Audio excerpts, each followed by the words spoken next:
the worst bad beat maybe that I've ever seen in a big game. The Indiana Hoosiers appear to be on the cusp of surviving the game. Iowa Hawkeyes in Iowa City. Fernando Mendoza, a nails play to give them a 20-13 lead. They have the ball in the final seconds of the game.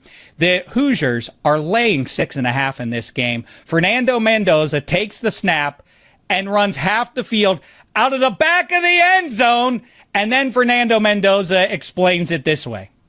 Obviously shouldn't be saying this, but I know I probably cooked people's spreads and stuff like that. And I really apologize for that. However, in that moment, my goal was to win the game. Wouldn't be surprised if he ends up being the starting quarterback in 2026 of your Pittsburgh Steelers. We'll see if that ends up happening. In the meantime, Zaz, what do you make of the Heisman frontrunner talking about point spreads and such? And before you even get to that, the wisdom of running the ball all the way out of the back of the end zone to finish 2015. I failed to pay that off. So they had the cover until he hung 2 points on his own team right at the buzzer there. Yeah, so that was my biggest takeaway was you didn't need to do all that. This didn't seem fishy to anyone else, and forget about like the point spread. Mm-hmm. It's just like, how about you kind of jeopardize your team in that spot because, I don't know, what if when you ran into the end zone, you accidentally fumbled it or something? You know, you could have just took a knee by that point at like the 15 or the 10. The clock had long run out or run out of bounds with it. Like it didn't make any sense.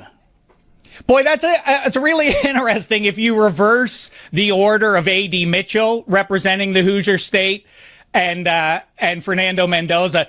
You would have been on the edge of your seat as a Hoosier fan watching him run backwards. Like, what are you doing? Didn't you just see what happened to A.D. Mitchell, man? The things can go bad that way. That's exactly right. He could have really dropped the ball, and then who knows? If a Hawkeye catches him from behind and punches that ball out? Who knows how that ended up? That was terrible. But, Gino, you're taking it to the next level, eh? It seemed pretty fishy to me. It looked like he made a beeline for the end zone. Like he meant to go back there and kneel it down in the end zone. Maybe that's just what I was, my sinister brain. That's what I saw. But if I remember correctly, he was on the 1 or 2 yard line and the clock was at 0. He could have just gone down. Yeah, of course. And in college, you're not going to get hit once you're down. You're in total control. I mean, I don't want to accuse the kid of anything, but I'm just saying. I saw it. It looked weird. I seen it. All right, I saw it.